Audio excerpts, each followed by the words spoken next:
Welcome back, listeners, to another episode of The New Standard. And as always, I have my partner in crime to my left, Neil Coulong. What's up, Big Neil?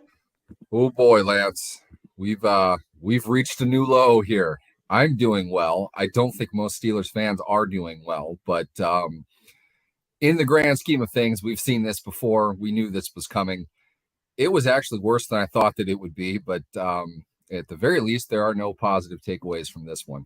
A pretty brutal Steelers loss today, 35-13 to the Philadelphia Eagles, the undefeated Philadelphia Eagles, who set probably all kinds of records offensively, defensively, and I'm sure they did something cool on special teams as well. But a great team, a tough loss for Pittsburgh today. They fall to 2-6 on this 2022 season. 2-6, Lance. We haven't seen that since 2013. No, we haven't seen that since about 12 minutes ago. It's here.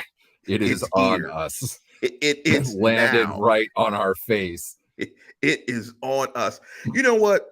Before we jump into the program, as always, please go to YouTube and hit us with a like and subscribe. We are almost monetized. So, Joe, Jamie, new listeners, please like and subscribe to the program. So, if you are listening to the program Friday 92, make sure you like and subscribe to the program.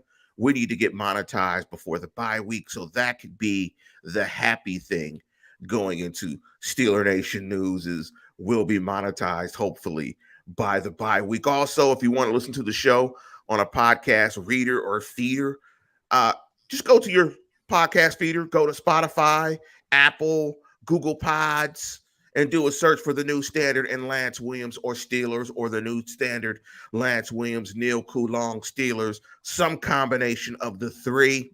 And when I was watching this game, Neil, two things kind of jumped to me.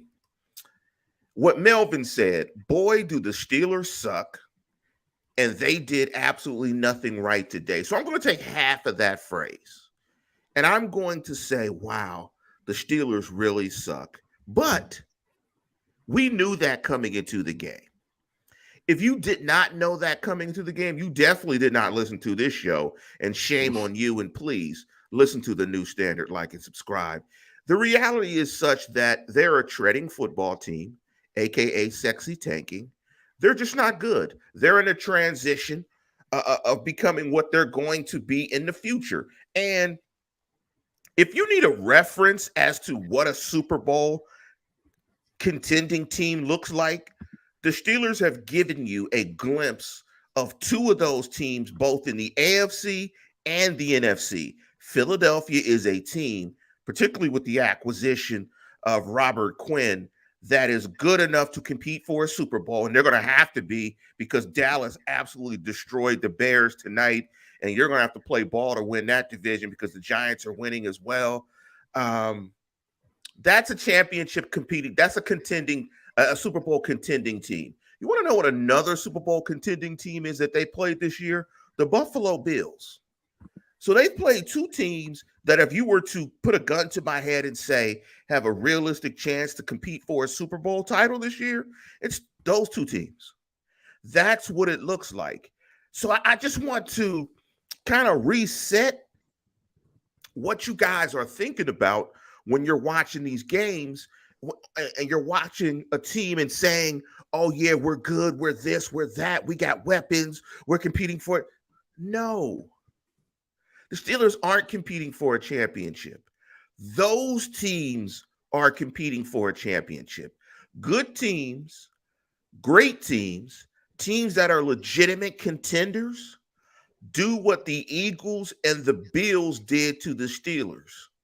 They beat them merciless. I was going to try to say that. I was just Mercilessly. Yes. That's my flub early as I was trying to get it out. It felt like the Steelers' offense on third down, as I think it went 1 for 13. It just felt inept. Like I couldn't get mercilessly. Yes, that's it. I have words like that I can't say. I'll just completely avoid ever trying to say it out loud. Well, I'm still going to not live in my fears when it comes to my vocabulary usage and try to get those words out. Uh, but like Mel said, no development today, nothing but regression. But that's what it's going to possibly look like each week. Now, we could jump into the game itself. I don't know how much value that is. I think we're going to take it to a 64,000 foot perspective, because if you were listening to the Steelers broadcast, if you were listening to Wolfley, I mean, it was absolutely hilarious. Wolfley was like, this game is out of reach, but you still got to call the timeouts. It's about letting Pickett get as many reps and snaps as possible in games. We're at that point. We're at the point where everything is developmental. Every rep, every every drive. I mean, it's all developmental. Like, the staff is going to have to evaluate these guys and see, who's worth keeping around, who's going to be around next year, what's it going to look like. And speaking of what's it going to look like, there is a rumor being floated by a DT, and I could not pronounce a DT's last name. Kinkabwala. Aditi Thank is you, just what Neil. she goes by. It's much easier. It is true. Thank you, Neil. But So a Kinkabwala. DT is floating a rumor that, barring a good offensive performance, that Matt Canada was going to get replaced. Here's the first question. In an ideal world, and this is a hard question to kind of frame like this. In an ideal world, when you have a functional offense, in your mind, how much credit for that offense do you put on the offensive coordinator? And secondly, in your viewpoint, what is the overall, what's the job? What's the minutia behind the position of being an OC? Okay, here's the thing. You can pick apart everything on this offense right now and make a lot of arguments about who's not playing well. If our end design in that conversation is to find one component that can be fixed to solve everything else, it's going to be a very long and pointless conversation. That said, your offensive coordinator is in charge of your offense. I know it seems crazy. If the offense isn't working, the offensive coordinator is in charge of fixing it. More than anything else, I feel that's more of the job of an NFL coach, fixing what isn't working, setting them up to succeed, but fixing what isn't working. To this point, in this game in particular, I don't think that Matt Canada has given anybody any reason to feel like he is capable of fixing what they have. That is not entirely because of Matt Canada. Okay, that's the curveball to the whole thing. Sometimes somebody not being able to fix what's wrong doesn't mean that they're at fault. It means they need to find somebody who can. Now, I honestly don't think that person exists on Earth. I don't think you could wake Bill Walsh up from a long sleep and put him in charge of the offense and get better results than what they have right now. They're that bad. At the same time, though, Matt Canada, his fingerprints are, or at the very least, should be all over this offense, and it's terrible. They are a miserable offensive team. Ask yourselves this, Steelers fans. Lance, I know you know the answer to this. When is the last time you heard of the Pittsburgh Steelers being ranked dead last in the NFL in scoring offense, or scoring defense, excuse me? They are, I can't talk, I'm so excited. Scoring offense, they are the worst scoring offense team in the NFL. Thanks in part to the Broncos scoring what they scored today. The Steelers are averaging 15 points a game on offense. They used to score 15 points a half. Okay. With a defensive touchdown. Yes, that's with the defensive touchdown as well. So technically their offense scores a little better than 14 points a game. And you know as well as I do, they're not getting 2 touchdowns a game. They only get 1 of those a game. That's all they're ever allowed. If they're that bad offensively, which they are, there's no just show up and fix it. They're not going to be able to do that. I feel at this point, and this is completely uncharacteristic of the Steelers, a change is needed at their offensive coordinator position simply because this is embarrassing. It's a joke. You can't continue doing what you're doing and expect to get different results. And if you are trying to sell a team to continue fighting, to continue working, to try to set something up for the future, because that's all the Steelers have right now, let's be honest, they're going to need to make a seismic change to send a message to everybody. We're still here fighting. We're going to go about this a different way. And we are taking accountability within our own coaching staff. We are also going to hold you accountable, Najee Harris, the guy who actually got outproduced today by the undrafted rookie. I'd like to point out 4 players in this game, Lance, rushed for more yards than Najee Harris did. And only one of those 4 players had more carries than he did. Okay. That's not good. Your offensive coordinator might not be specifically to blame for that, but if they're overseeing the offense and they are not capable of getting more out of the running game, they need to make a change. And that's where they are right now. As to Adidi's report, sounds an awful lot to me like knee-jerk reaction, like fan hyperbole more than anything. We haven't seen the Steelers make a public change or demotion to a coordinator during the season in Mike Tomlin's tenure. I would probably have to go back to Bill Cowher's days to see that anyway, because that happened a lot more often back then. It doesn't happen specifically in the NFL today. It would not surprise me if we find out later somebody else took over the play calling duties and they kept Canada in the position that he was in to wait to the end of the year because they have to pay him anyway. I would not be surprised to hear that happened. It happened in 2015 with Keith Butler. If you recall, that team defensively was terrible starting off the year. Tomlin took the reins over from Butler, who was in his first year at that point, and they changed up a lot of the stuff that they were doing. I don't think we've seen anything to suggest there's been much of a change with the Steelers offense. So I think Canada is still the one that's running it and coordinating it. If they flat out fire him, that'll be totally new ground. We would not have seen that in a very long time in Pittsburgh. It would be, however, completely justified. And I am typically at the back of the line of the fire the coordinator mob. I'm usually not somebody that gets into that. This just simply isn't working.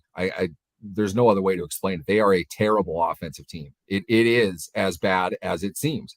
They are the worst offensive team in the game. I don't want to hear about Carolina. I don't want to hear about the Bears.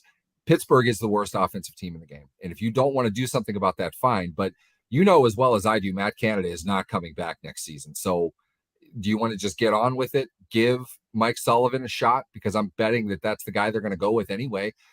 I think that makes sense, Lance. What say you? I think Grayson has a point here. And he's saying, guys, it's just a bad mix of scheme, philosophy, and personnel. And I'm glad that Grayson said that because and charmingly sophisticated S, that is a fantastic handle. That is fantastic. That's probably the best handle I've heard in years. It's not as easy. I think as football fans, we want to make it A plus B equals C. I replace B.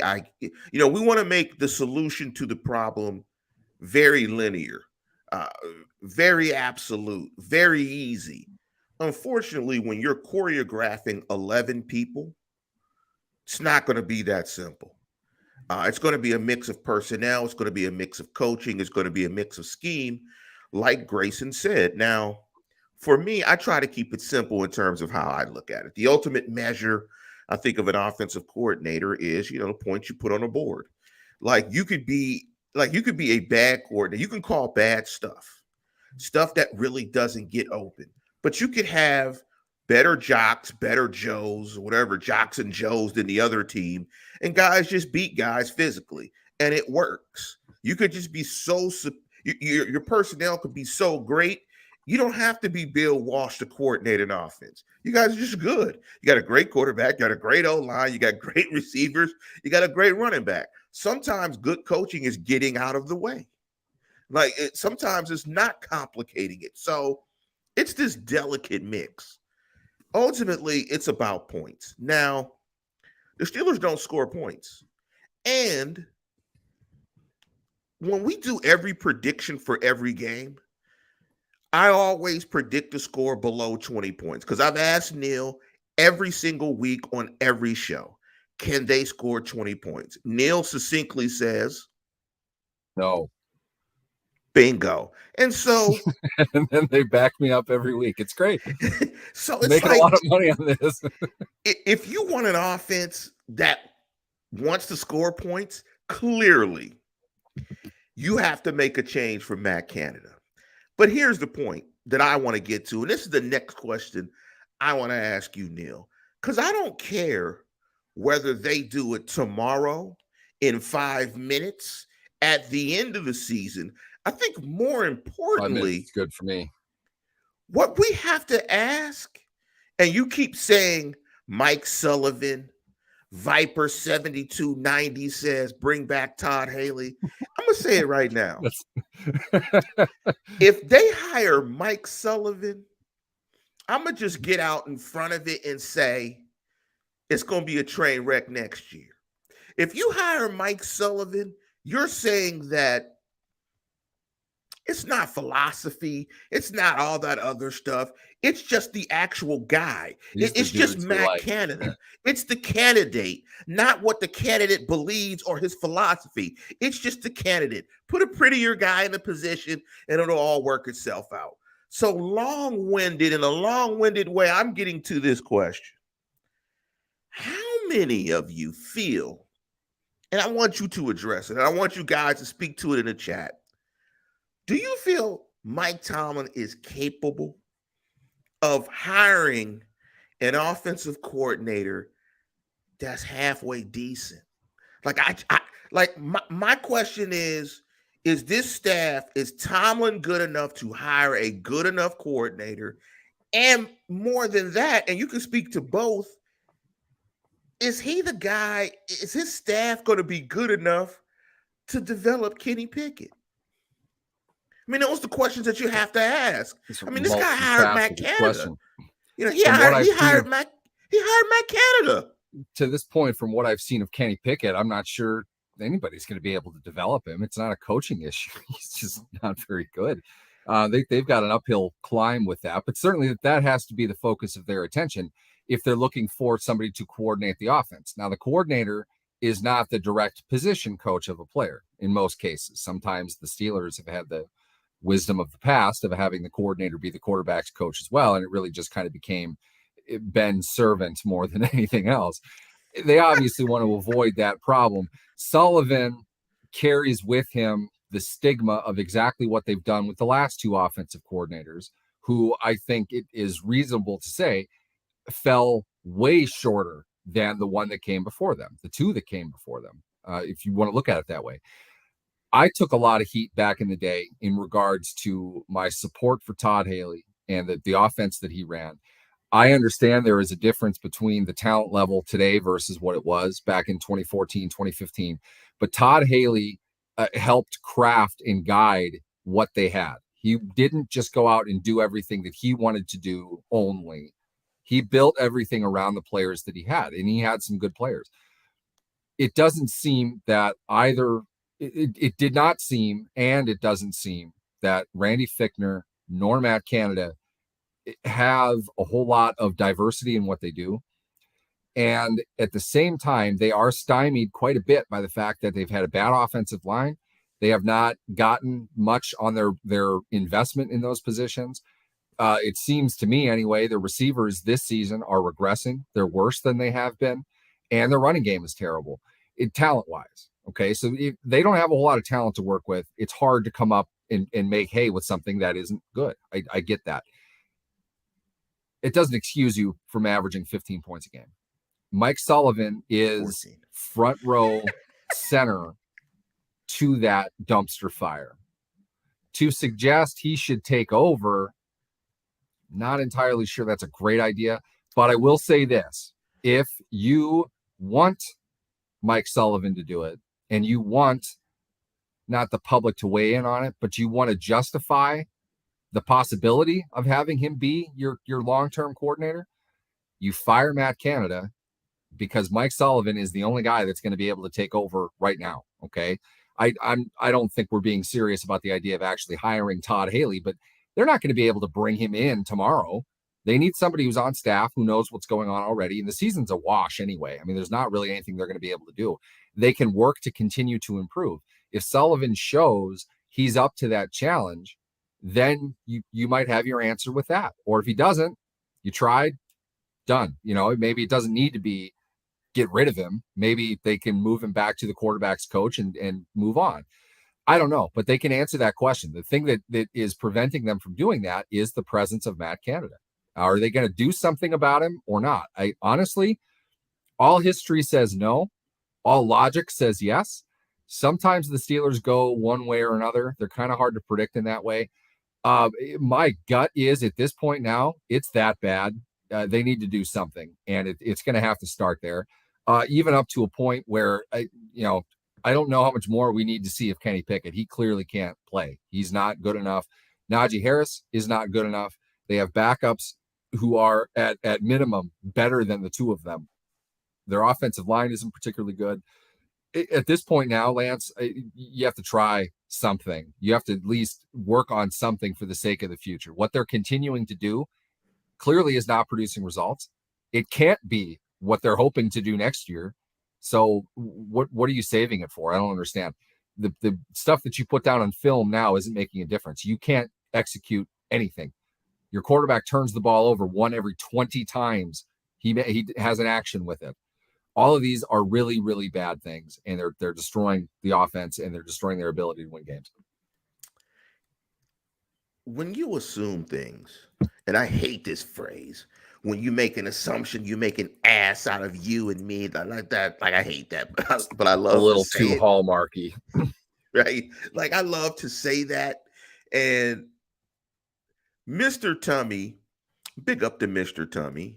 He chimed in and he asked the following question, and I want to toss it to you because I did make an assumption, right? Is it Tomlin's decision, or is it Tomlin's decision when it comes to the coordinators? Is he alone in charge? Obviously, the ownership is going to weigh in it, but does Tomlin have free reign, or is it him, the GM? Can he go out and get his guy? Let's just say in a perfect world, Tomlin says, I want to go get Eric Bieniemy. And Eric Bieniemy is amenable to coming to Pittsburgh, says, I like Kenny Pickett. I like Tomlin. I want to come in here and I want to be the coordinator. Can Tomlin just flat out say, that's the guy I want. We're going to make a move on him. Come on, Art. Sign him, whatever. Let's get this guy. Let's get this thing going. How much control, in your estimation, does Tomlin have over his staff? I think this is just the way that we know it to have worked when it was Tomlin, Colbert, and Rooney. Between the three of them, when push comes to shove, I think there's a hierarchy that they might follow. Like Rooney is going to do what Rooney wants to do if he is compelled to do that. But at the same time, they spoke often about making decisions as a group. The three of them would confer. They would want to get on the same page and make the decision that they all feel is collectively the best thing to do. People make it out to be like it's some evil, nefarious situation where they show up at the emperor's desk and ask for this blessing, and he either says yay or nay with the turning of his thumb. Kevin Colbert's on the sideline during games. They know what's going on. Okay, they're going to sit and talk about it collectively. If somebody is really pushing for something and he can convince the other two to go along with it, they'll do that. That's leadership. It's not uncommon at all. Whether it's Tomlin's decision or not is irrelevant. Clearly, they're all faced with the same problem. If the three of them sat down and say, should we do this? They'll weigh out the pros and the cons. And maybe if Tomlin says, look, I can't coach with this guy, he's terrible, the other two might not agree with that because they're not dealing with that. But they say, look, you know what? The head coach has to have say over the staff. We'll get rid of him. But that's not Tomlin making the decision. It's a group thing. It's a collective effort. With the value that you would have, and we talked about this back in the spring, Lance, when they hired Omar Khan into the general manager position, the value of having somebody from your internal group take a position like that is the continuity that comes with it. You can carry on that same type of culture. Two of the three are used to that. The third one's going to come in line with it. So my guess would be that's what they would want to do. I don't know if that means keep him or get rid of him. I really don't. And neither do you. Neither does anybody else. I don't think Aditi knows either. I think it sounds an awful lot to me like somebody that wants that to happen. So they said that's what was going to happen. The Steelers don't operate with that kind of thing. They would not send out a decision maker, which is really just that triumvirate of Rooney, Khan, and Tomlin. Those three would not leak a threat to the media. They just wouldn't. So if her source is somebody who's close to that decision-making process, it's not that I don't believe it so much. It's that it just doesn't seem in line with how they would do business. So I don't know. What I know is this. We're going to find out real quick if she's full of it or not, because there's no way Matt Canada did not meet the bad threshold in this case. It was a terrible offensive game again. And if what she reported was true, he'd be fired. So we'll find out if he's going to be or not. Jake shoots stuff, and Jake sounds like a new listener. How plausible is this? I like that too. How plausible is this? What Jake writes. I heard Canada doesn't include position group coaches in the game planning process. That doesn't seem plausible. That doesn't seem. I think there are a lot of ways that you could interpret that. Does he take specific, we're going to do this and this and this? In other words, when you're putting together a game plan, you're going off the stuff that you've practiced, your philosophical stuff that you want to run. Oftentimes, position coaches will say, this down and distance, this package, I want them to run these routes because they're good at these routes. The coordinator might incorporate that into new plays that they'll draw up, but they essentially know that they have to practice and go over with the quarterback. Or they might say, I'm going to draw up the routes. I will take care of all that with your suggestions in mind. Either way, you could interpret that to be the coordinator is not taking the position coach's opinions or desires into account. Or it just might be that it's not as structured as that. I don't know. I don't know specifically what that would mean. I'll say this. It would seem weird in both cases. A first-time wide receivers coach, which is what the Steelers have this year, dictating to the offensive coordinator what the receivers are going to do. I don't think that's all that normal, nor do I think that it would be wise of an offensive coordinator to not take the thoughts, the opinions, the observations of the position coaches who are working much more specifically with those players than the coordinator is. The coordinator usually sits in on all those meetings, and they have a general philosophy that they're trying to incorporate for that particular week. And the position coach is the one speaking to that in the meetings. So it's a consistency thing. My point is I could see it going either way, and I don't necessarily know if that's good or bad. But I will say this, Lance, 15 points a game. I think you're doing a lot of things wrong. I don't, it's hard in today's NFL. Lance, we were down on this offense badly this offseason. What did we predict for them? 21 points a game, something like that. It almost seems like an accident that they even score points.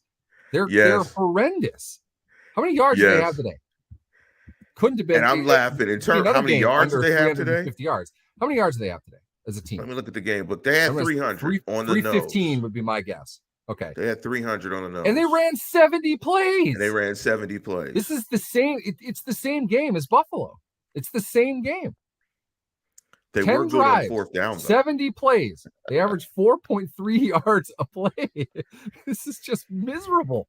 Yikes. And they were 1 of 12 on third down. There were two words that you talked about, Neil, that came up when you were talking about Tomlin and the coaches and the questions that I asked. I've been married for 23 years. And you said collaboration, that it doesn't matter if it's just Tomlin or if it was Rooney or if it was Colbert at the time when he was the GM and ran the operation. You said collaboration, that there was a collaborative decision. Now, I've been married for about 23 years, and I'm going to tell you, collaboration does not exist. Collaboration. I wasn't speaking in the concept in the confines of marriage, Lance. No. Business and reality. I know what you're saying, But collaboration does not exist in marriage, in football teams, in decision making. There is a perceived collaboration because the definition of collaboration, I'm looking at Webster's, the action of working with someone to produce or create something. Now, in most instances, collaboration is, but it always typically comes down to someone is making the decision, taking input, yada yada. Okay, we're going to collaborate on this decision. Collaboration just How leads about you this? to. Is there a difference in your marriage? Is there a difference between who's deciding what to watch on TV versus where to live? Two different decisions. Really? They're different decisions. I could see the where person this is going. who decides. I think this is something you need to talk to your counselor about, Lance. But it's the same. There is no collaboration. There is perceived collaboration. Ultimately, somebody's going to make the decision, and somebody's going to have to be disappointed. Rarely is there consensus and collaboration. Yes, that's only in, of course, my wife heard me talking about this, so she came down probably to spy and make sure I'm not getting too far out of line with my opinions of collaboration. The idea is when you're facing a major decision, it's not one person. It's never going to be one person. True. It could come down to one person. Yes. Giving the let's yay, nay, whatever it is. But you're going to discuss that in depth. It's going to be a collaborative effort to come up with the decision. Because you're right. In the end, unless you're voting and a split vote goes one way, you can't collaborate and come to the same decision if you don't agree. So the point is you're hashing out the whole process. Correct. That is what I would feel they're doing as far as their offensive coordinator would go, because Rooney would know, and certainly Tomlin does. They've had issues with coordinators in the past, and they haven't fired him in the middle of the season. So it would seem logically they would need something compelling. They've never been, I don't think, really even all that close to the worst scoring offense in the NFL, and that's where they are. And they've earned every bit of that. That's not a fluke. That's not an accident. There's no reason to think they're going to come back after the bye. And this is exactly what Canada spoke to on Thursday. This is another reason why it's time to go. He said, we're close, we're this, we're that, we have all these things together. You had a worse performance in this game than you did the last one. You're not close to anything. I can't believe anything that you're saying anymore. You're saying it because you have to, and I appreciate it. I appreciate the effort. A lot of things went wrong. You're not the only one, but the point is now we need somebody to fix it. This is not punitive, okay? It's not a punishment. I'm not looking for vengeance. I'm looking for offense. What you're doing isn't working. We need to find something else. Here's your salary for the rest of the year. Good luck. God bless.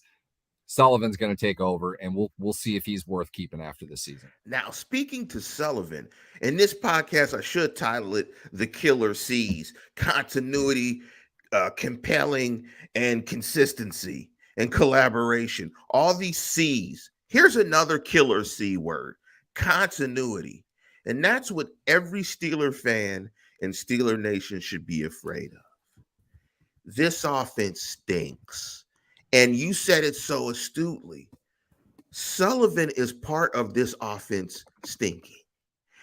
When you look at the definition of continuity, the unbroken or consistent existence of operation or something over a period of time, the maintenance of continuous action and self-consistent detail in the various scenes of a movie or broadcast, a continuity error. You don't want any continuity offensively with this staff. Like, you don't want any of that. But the lack of continuity means you're starting over from formula with a rookie quarterback. What are you going to do? Install a new offense? You don't have training camp. Now, you are forced to have continuity. But in terms of the decision of another C, we're going to use another C, the coordinator, you cannot be looking for continuity. Because here's my last C. There is no compelling reason other than them having to maintain continuity because of the timing of the decision for them to make the decision to keep anyone on their offensive staff as the coordinator of this offense. And I think, and this comes to Jake Schute's stuff, because Jake just wrote, Pickett said the offense doesn't study enough. I don't know what that means. But let me finish real quick, Neil. Hard to argue. I don't know what they are doing, but if honestly though, if Pickett is correct on that, I don't think we study enough as a group. You've got a couple moves you need to make, and probably, I don't know. I'm not blaming Canada for that, but now Claypool called out Canada pretty aggressively last week. Professionally, I thought it was a great comment. We talked about that on the show this week when Lance was out on assignment. I liked what Claypool had to say. I felt it was very measured. It was accurate. It was fair. And it was poignant. It was something that should have been said. Something to the effect of, there's more that we can do to set up deeper stuff. They don't run combo routes. They're not using receivers to set up other receivers. It's all very independent. It's a good comment. Your quarterback is now saying that we don't study as an offense. What the hell is going on? What are you guys doing then? If you're not studying, if you're not drawing up stuff that can make you successful, what are you doing? Because nothing is working, clearly. And again, it's not punitive, meaning it's not a punishment. I'm not looking for blood in getting rid of Matt Canada. I'm just saying that clearly he doesn't have control of the ship. These are things they shouldn't be saying, okay? Ben Roethlisberger can say those things. Your rookie quarterback who leads the league in turnovers, despite the fact he plays half as much as everybody else has, shouldn't be talking about who isn't studying. How is he seeing that? That's, to me, that's a major problem. You are lacking, exactly as Najee Harris said, discipline. And Najee Harris shouldn't be the guy talking about discipline either. What is going on? Why are there no veteran voices in this? Why are the young guys talking up as loudly as they are? What's going on, Matt? That's what I want to know. Why is this happening? If you don't have an answer for it, except this is going to get better at some point, sorry, we'll help you pack. Here's bus fare. You gotta go. Thanks. We'll let you know. That's another C. Chartered flight. C. Chartered. Yeah. And when we talked about compelling, here's the reason, in my opinion, to make the change. Part of what Claypool said, the fact that there doesn't seem to be cohesion on the offense, guys are speaking out of turn, out of school, and that's part of coordination as well, as having everybody on the same page, us having a common vision, us having a common goal, so on and so forth. That's part of it as well. But I think you just make it simple. You use film to be your guide, and you look at your quarterback. You just make the decision. Do you think this coordinator can improve your quarterback? Your quarterback is this investment. You need this quarterback to become what you think he can become. Can this coordinator get this guy here? Can this offense that he's putting together get this guy to where we need to get this quarterback to be? I think you can clearly say another C. No, hell no, absolutely not. The offense is absolutely broken. But I want to flip real quick from the offense, and we're going to talk more on Wednesday about what happens during the bye week and self-scouting, a lot of correction. But I want to dive into that on Wednesday's show. Like, what do you think is going to happen in terms of this bye week, in terms of what is the staff going to do? But I want to give some flowers to Edmonds, to Terrell Edmonds. Man, Edmonds is playing some really good ball. He did a nice job a couple times today that I saw. He's playing some really good ball. He ran one-on-one with A.J. Brown and broke up a deep shot when A.J. Brown absolutely was killing the candy bar Ahkello Witherspoon. That was just, Witherspoon got benched, by the way. I want to point that out. When you get benched for James killed. Pierre. He was the candy bar. Where's everybody who loved Witherspoon? We're going to the moon with Witherspoon. Where are those people? What happened? Witherspoon is like the hottest and coldest player in the NFL. We saw this in Seattle. Whatever it is that happened, we saw exactly what he's doing right now. And he was flat awful. That's why he got benched. He's been hurt. Maybe he was, bothered by that. I hope he's okay. But he was flat awful. His They ego needed to got get him hurt. out of the game. That's what got hurt today. His ego. His ego got hurt because, man, coming off of an injury, going against AJ Brown, and the Eagles were ruthless in going after it. They were like, they did the same thing to Pierre too. They targeted him on 3 straight plays when he first got in the game. He stood up. Pierre stood his ground, which was nice. But yeah, Witherspoon was, oh my God, not good. So it was. Where the Steelers are right now. And by the way, listeners, you're checking out the new standard. Please like and subscribe to the program. Show is hosted by yours truly, Lance Williams and Neil Coulong. It's getting out of the sun. They're just in a very weird way. I mean, it was a great throwback game, the Battle of Pennsylvania, the Steagles. That's why you've seen some Steagles stuff on here. But the Eagles are a team competing for a Super Bowl. The Steelers are a team that is treading, sexy tanking, rebuilding. This is what it looks like. It's going to look good one week. It's going to look bad most weeks. And that's why I asked you the question earlier in the year. I don't think the fan base is prepared for this. They're not used to this. They're not used to what this looks like. But this is what this looks like. And I think going into next year, along with drafting better players, they've got to get this coordinator position right. If they do the Mike Sullivan thing, no way, man. No way. It's funny. I'm only going to bring this up to pat myself on the back for a little bit. In 2012, after Arians was unceremoniously shown the door, digging through offensive coordinator candidates, I came across Mike Sullivan's resume when he was with the Giants. He was the quarterback's coach with the Giants at that point. He worked with Eli and David Carr, the backup in New York. And they spoke the world of this guy. And it was like, wow, it's really compelling. The stuff that in Carr in particular had said. He had great success at that point. I don't think the Steelers gave him a look, but I felt pretty compelled that, like, this is a guy who's worth looking at. He eventually went to Tampa Bay. He got stuck with Josh Freeman, who was a coordinator killer in his incredibly short-lived and awful NFL career. It eventually resurfaces, I think, in college, ends up in Pittsburgh. When he got hired in Pittsburgh, I remembered that article. And I was like, wow, he's come a long way since then. He is, by all accounts, and he's picked up steam since then. His players swear by him. They love him.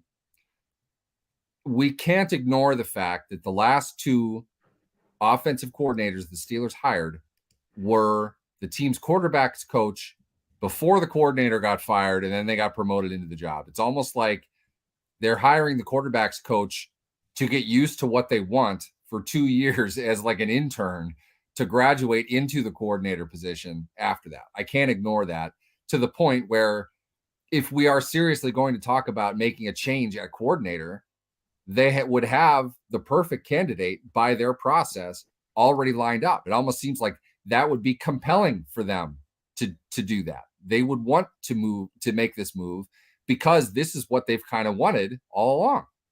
They wanted Sullivan in that role. Maybe they do. Maybe that's why they get rid of Canada. I don't know. I can't tell you whether it'll happen or not. I'm just saying, I don't think there's any way in the world you can see Matt Canada right now as anything other than offensive coordinator for at most 9 more games with the Steelers. That's it. They're not going to the postseason this season, and he's not coming back next year. If you know that, if you're at that point, you do have to pony up a little bit of money. You're going to have to pay a little bit more to have basically 2 coordinators, but one of them's allowed in the building and the other one isn't. Is it worth that to give it a shot now, considering it's getting so bad your quarterback is open? The rookie quarterback who turns the ball over 1 every 20 times he does something with it is calling out the rest of the offense publicly. That's not good. There's a lack of leadership that's going on there from a variety of places. But a move like changing out the offensive coordinator, I think, is going to snap people's heads into attention pretty quickly. I almost feel like it's the move they have to make now. I think they have to do it. I mean, if you're keeping Canada around for continuity that doesn't get you anything, you're going about it the wrong way. And if Mike, Call it familiarity then. If it's yes, not continuity, call it yeah, familiarity. even if Bringing you're in somebody brand new off the yes, streets is going to make it even worse. now They're not going to know how to do anything yeah, on day one. yeah, you're not going to bring anybody from off the street outside the building. But to your point about giving Mike Sullivan a trial run, because as you well know, it's not about re-scheming the offense. It's not about it's about all it's about a variety of components. And you might want to be, and you could see how he does with the job in real time to where you can make a better decision. That would be the wisest thing for me, would be for them to put Mike Sullivan in the role as the coordinator moving forward. You give him an 8-week sample, an 8-week dry run. The season is over. That way, you don't have to guess on whether you think the guy can do it or not. If they did that, I'd feel a little bit better about if they can make a better decision about the coordinator, because the process was better, that the process of the way they went about it was better. But you want to know what this season is basically in a nutshell, listeners? It was Jason Kelsey putting on a Batman mask with 8 minutes to go. Out of the game, getting on the plane to go to wherever they're going for Thursday's game. Yeah, that's what this season has turned out to. Hurts is out early in the fourth. It was like a college game. He put on a Batman mask with 8.5 minutes to go. That's what this season is. Teams that can compete for Super Bowls can have their starters put on Batman masks with 8 minutes to go. For all you time of possession nerds, they can have the ball for 24 minutes, score a bazillion points, and blow you out and get you home on your way quickly. I mean, it's that's what this is. So I'm all on board, and I encourage you guys to continue to check out the show. I'm still excited about the progression of Kenny Pickett to see where this goes. I'm still watching intently every week to see what Pickett is developing into, what he's becoming. Is he going to stop turning the ball over? I mean, what is Kenny Pickett going to look like? That's what I'm excited to see. What is he going to look like week 17 if he makes it to week 17? Because if he keeps getting hit like this week, maybe not. They put him on his butt a couple times today. Hargrave had a day. I mean, that's where it is this year. I mean, you know, that's where it is. I'm not going to watch every game like Jake shoot stuff because I'm a masochist, but this part of football is fun to me. It's the developmental stuff. These are the building blocks to the next team. The offensive line didn't play well today, but they played much better over the last few weeks. James Daniel, we thought James Daniel was going to be terrible, but he's played good football this year. Cole has played solid. Okay. I mean, Moore is still Dan Moore, but it's baby steps this year. It's baby steps. Dan Moore can't even walk. He might crawl. You know who got whipped today was Dotson. Hargrave ate Dotson alive. I mean, a couple of those were bad. He's not going to enjoy film. Bad game from the line today. They've been doing okay, which isn't to say they're awesome by any stretch, but they've been doing better than what I thought they would do. They got taken to school today. Not good. Ariel 75. We still look good on paper. Let's dive into this. Who looks good on paper? That's what I'm wondering. The 15-point a game Pittsburgh Steelers, the team that ran 70 plays today and gained 300 yards. That's like, do you remember those games Joe Flacco would go like 50 for 70 for 300 yards? Like he completed nothing but 4-yard passes in front of him. That's the Steelers offense right now. They don't know if you saw look good on paper. What paper are you looking at? This is what else is on the paper. They don't look good on paper at all. I don't know if you saw this stat before we get out of here, Neil, where I think they posted that the Eagles had scored more second quarter points than the Yeah, Steelers had scored in the whole season. points, But, period. And but then like a they added touchdown, I was 20 like, to that wow. number. I was like, wow, well, Eagles if are a that's good not an team, man. indictment. I picked the Eagles to win the Super Bowl. I'm not making that up. They're that balanced. Their coaching is that good, and they got AJ Brown for nothing from Tennessee. What a stupid move that was. And we saw it today. We saw how good AJ Brown is. The guy's a beast. I can't believe that's all he was available for. If he would, I would trade Kenny Pickett for AJ Brown in a heartbeat. I know that. If that's all it took, we would have given you 20 overall for that guy. I'd have paid him $20 million. Just gave Deontay Johnson this basically a 2-year version of Brown's contract. That's how good of a deal that was for Philadelphia.